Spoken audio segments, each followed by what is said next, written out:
नमस्कार बच्चों। देखिए हमने अध्याय जो 11 था, अध्याय 11 उसके 4 भाग जो है वो कंप्लीट कर लिए थे। आज हम 5वें भाग की जो है वो बात करने वाले हैं। कौन से भाग की? 5वें भाग की बात जो है वो करेंगे, जिसमें हमारा मुख्य टॉपिक जो रहने वाला है वो इंद्रधनुष है। इसके बाद में हम वायुमंडलीय अपवर्तन की भी बात करेंगे। बात करते हैं इंद्रधनुष की, कि इंद्रधनुष किस प्रकार से बनता है। इंग्लिश में इसे रेनबो बोला जाता है, रेनबो। ठीक है, रेन मतलब वर्षा।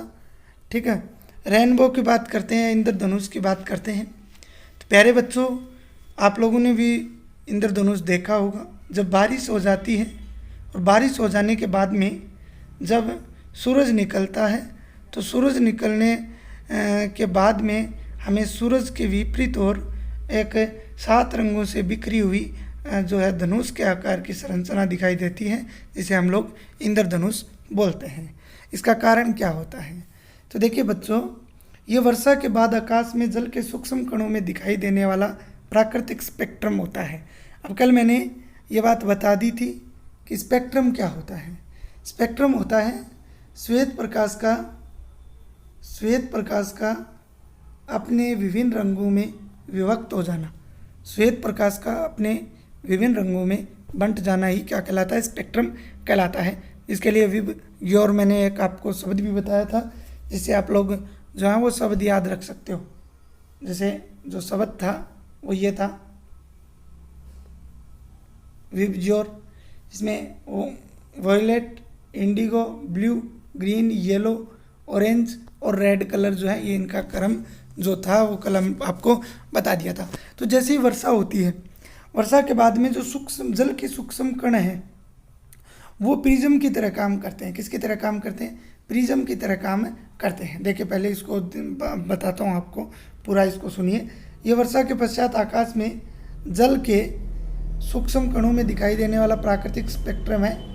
इंद्रधनुष वायुमंडल में उपस्थित जल की बूंदों द्वारा सूर्य के प्रकाश के वर्ण विक्षेपण के कारण प्राप्त होता है तथा ये सदैव सूर्य की विपरीत दिशा में बनता है। जल की छोटी छोटी बूंदें बहुत छोटे छोटे प्रिज्मों की तरह व्यवहार करती हैं और इन बिंदु द्वारा प्रकाश अपवर्तित व विक्षेपित हो जाता है और प्रकाश का आंतरिक परावर्तन हो जाता है। प्रकाश का क्या हो जाता है? आंतरिक परावर्तन। तो इंद्रधनुष का जो कारण होता है वो आंतरिक परावर्तन के कारण होता है। किसके कारण बनती है इंद्रधनुष? आंतरिक परावर्तन के कारण बनती है।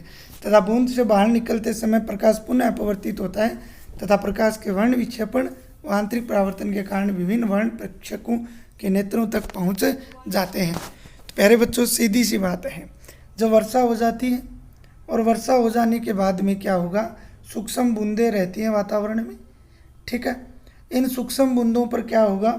सूर्य के प्रकाश की किरण पड़ेंगी। सूर्य के प्रकाश की किरणें जो है वो इन पे पड़ती हैं। पड़ने के बाद में ये जो सूक्ष्म बूंदें हैं ये क्या करेंगी? प्रिज्म की तरह व्यवहार करती हैं। किसकी तरह व्यवहार करती हैं? प्रिज्म की तरह व्यवहार करती हैं, जिसके कारण हमें क्या दिखाई देता है? आकाश में इंद्रधनुष जो है वो दिखाई देने लगता है। क्या दिखाई देने लगता है? इंद्रधनुष जो है वो दिखाई देना शुरू हो जाता है।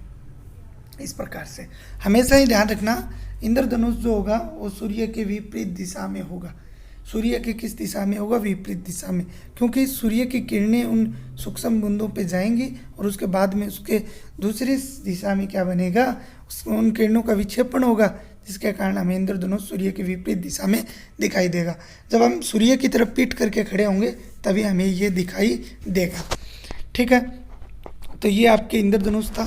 इंद्रधनुष प्रकाश के परावर्तन के कारण होता है। ठीक है, ये बात भी आपको ध्यान में रखनी है। विक्षेपण और प्रकाश के आंतरिक परावर्तन के कारण होता है। तो प्यारे बच्चों, ये इंद्रधनुष था जो आपको अच्छी तरह से समझ में आया होगा।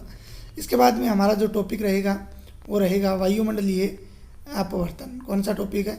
वायुमंडलीय अपवर्तन। देखिए, एटमॉस्फेरिक रिफ्लेक्शन की बात करते हैं कि वायुमंडलीय अपवर्तन होता क्या है। तो वायुमंडल, सबसे पहले तो वायुमंडल, तो वायु का जो हमारे चारों ओर का जो मंडल है उसे हम लोग क्या बोलते हैं? वायुमंडल बोलते हैं।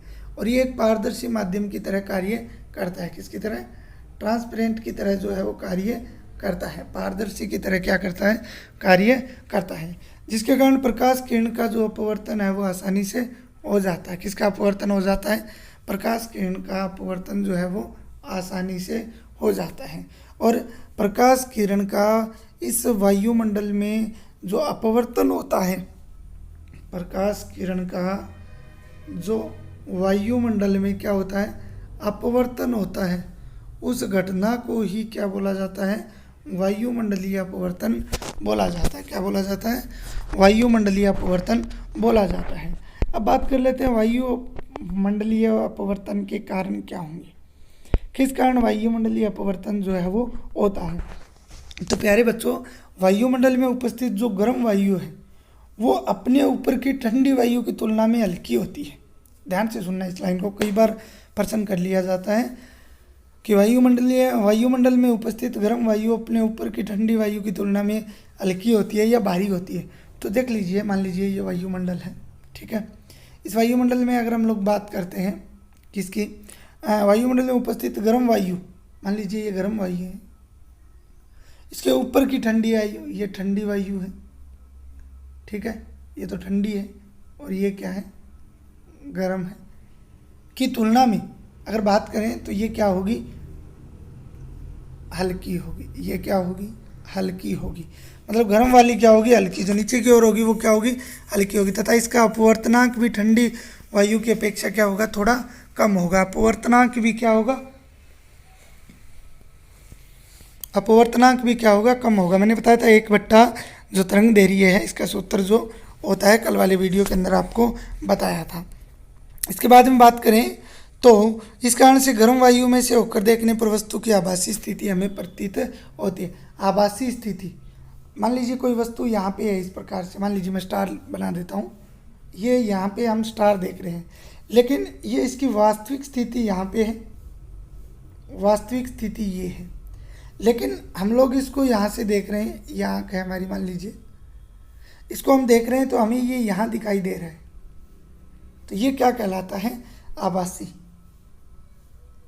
आभासी प्रतिबिंब, आभासी स्थिति जो है वो कहलाती है, ठीक है।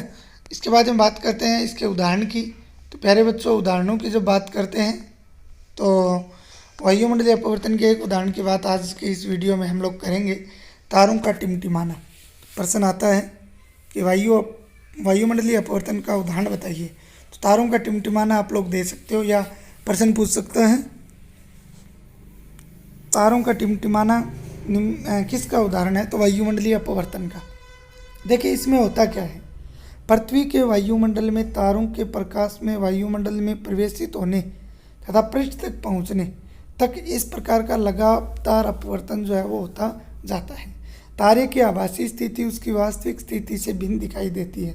जो आभासी स्थिति हमें दिखाई देती है वो उसकी वास्तविक स्थिति से क्या होती है, अलग होती है। और तारे की आभासी स्थिति भी स्थायी न होकर धीरे धीरे बदलती रहती है, क्योंकि वायुमंडल की जो भौतिक अवस्थाएं हैं वो भी तो स्थायी नहीं रहती, जिसके कारण ये भी क्या है, स्थायी नहीं रहती है। तारे दूर होने के कारण वे प्रकाश के बिंदु स्रोत माने जा सकते हैं तथा तारों से आने वाली प्रकाश किरणों के पथ में थोड़ा सा परिवर्तन जो है वो होता रहता है। इस कारण से हमें जो तारे हैं वो टिमटिमाते हुए प्रतीत होते हैं। तारे हमें कैसे प्रतीत होते हैं? टिमटिमाते हुए। तारे टिमटिमाते हुए प्रतीत क्यों होते हैं? अपवर्तन के कारण। अपवर्तन के कारण क्यों होते हैं? वायुमंडलीय अपवर्तन के कारण। वायुमंडलीय अपवर्तन के कारण क्यों होते हैं? क्योंकि तारे की हमें वास्तविक स्थिति जो है वो दिखाई नहीं देती। कौन सी स्थिति? वास्तविक स्थिति दिखाई नहीं देती, तो कौन सी देती है? आभासी स्थिति दिखाई देती है, जिसके कारण वो हमें टिमटिमाते हुए दिखाई देते हैं। देखिए ये तारे, ये एक वास्तविक तारा है, ये क्या है? एक वास्तविक तारा है जो हमें, ये वास्तविक तारा है। इसकी किरण जब हमारी आंखों पे आएगी, ये कोई व्यक्ति है, इसकी आंखों पर इसकी किरण जो है वो आएगी, तो धीरे धीरे इससे इसकी जो किरण है वो नीचे की तरफ आएगी, तो अपवर्तनांक जो है वो क्या होता जाएगा? बढ़ता जाएगा। तो जब हम, हमारी आंखें जो देखेंगी वो आभासी देखेंगी। हमारी आंखें कौन सा तारा प्रतीत करेंगी? आभासी तारा, ठीक है। तब हमें ये आभासी तारा जो है, वास्तविक ये टिमटिमाता नहीं है, टिमटिमाता नहीं है, लेकिन आभासी तारा हमें कैसा प्रतीत होगा, टिमटिमाता हुआ प्रतीत होता है।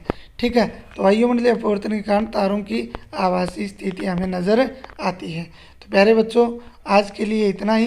कल हम एक दो उदाहरण की और बात करेंगे, जिसमें हम वायुमंडलीय अपवर्तन के बात करेंगे कि किस प्रकार से उन उदाहरणों में भी वायुमंडलीय अपवर्तन जो है वो होता है। तो प्यारे बच्चों, आज के लिए इतना।